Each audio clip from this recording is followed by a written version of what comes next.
It goes without saying that I and the whole team here are totally devastated and a little bit shell-shocked by what's happened today. Our thoughts are obviously with those that were injured and their families. As a company, we exist to give people safe, fun, memorable days out, and today something clearly went terribly wrong. We know for aged between 17 and 27 seriously injured, but have you any further indication of how badly they've been hurt? I mean, are these life-changing injuries? All I know is what the emergency services have told us, which is that there are 4 severe injuries and then 12 minor injuries, some of whom have been discharged from hospital already.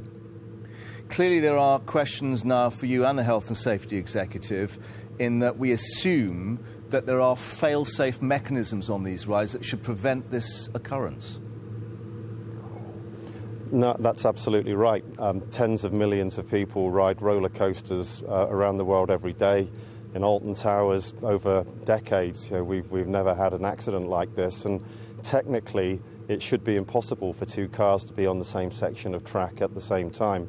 So, that is why I'm here and with the team and the Health and Safety Executive. We need to really look into how that could have occurred.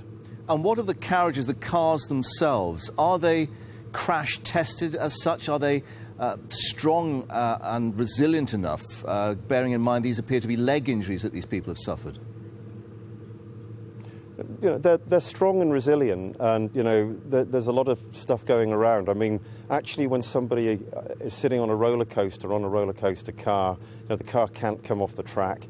They're in seat and shoulder restraints. They're actually very safe. So even when the car stops, not a lot can happen to you. But as I already said, what all roller coasters are designed as is that there are fail-safe systems and brake locks around tracks to make sure that only one car can be on a section of track at a time. And clearly today that didn't happen, and that is what we need to understand.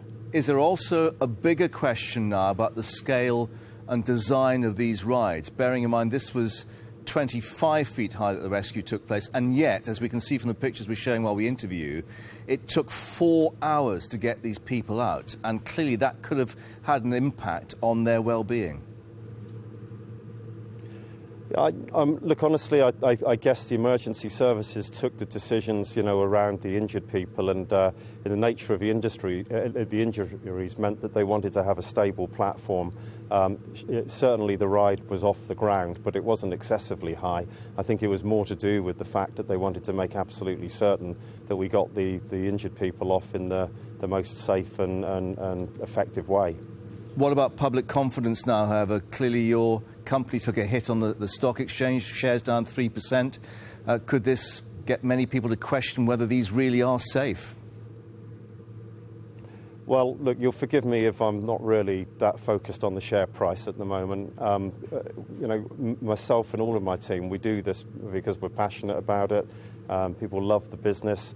And as I've just said, I mean, Alton Towers has got a fantastic record for safety.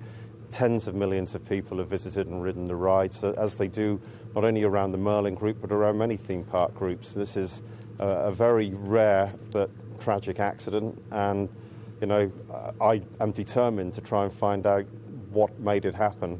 But at the moment, again, you'll forgive me, we're totally focused on our thoughts of the people that were injured and trying to find out what happened.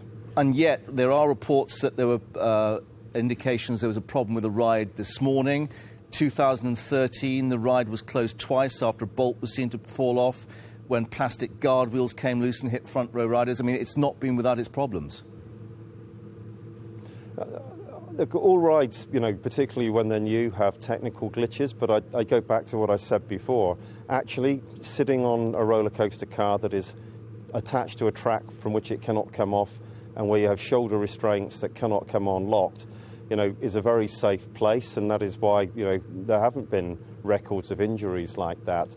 All rides have technical glitches. Reports that there were technical glitches on the ride this morning are ones that we have to look into, and at this moment in time I have no idea whether they were related to the final accident or not.